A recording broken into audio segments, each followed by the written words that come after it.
சுயேட்சை வேட்பாளருடைய தேர்தல் அறிக்கை ஒரு 15 கோரிக்கையாக வைத்திருக்கிறேன். ஒன்று,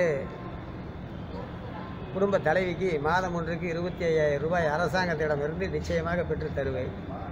அதேபோல் குடும்பத்தில் உள்ள தவறுக்காக சொல்ல வரவில்லை, அனைவரும் மருந்துக்காக சாப்பிடுவதற்குரிய பிராந்தியை, ஒரிஜினல் சுத்தமான பிராந்தியை பாண்டிச்சேரியிலிருந்து இறக்குமதி செய்து குடும்பத்தில் உள்ள ஒவ்வொரு நபருக்கும் 10 லிட்டர் பிராந்தி மாதம் ஒன்றுக்கு கண்டிப்பாக வழங்கப்படும்.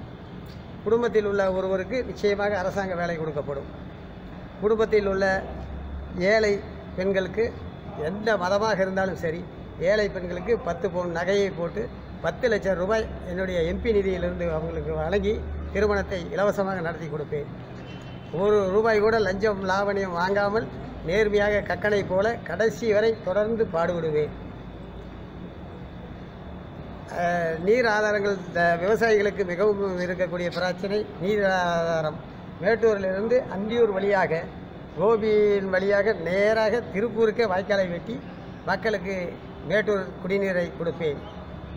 இதான் உங்கள் கோரிக்கை? ஆமாங்க. மணியாச்சி பள்ளத்தை உடைத்து வறட்டு பள்ளத்திலும் அதை சுற்றி இருக்கக்கூடிய கிராமங்களுக்கும் எப்போதும் நீர் ஆதாரம் இருக்கக்கூடிய வழியிலே நிச்சயமாக அந்த திட்டத்தை அமுல்படுத்தி செய்வேன்.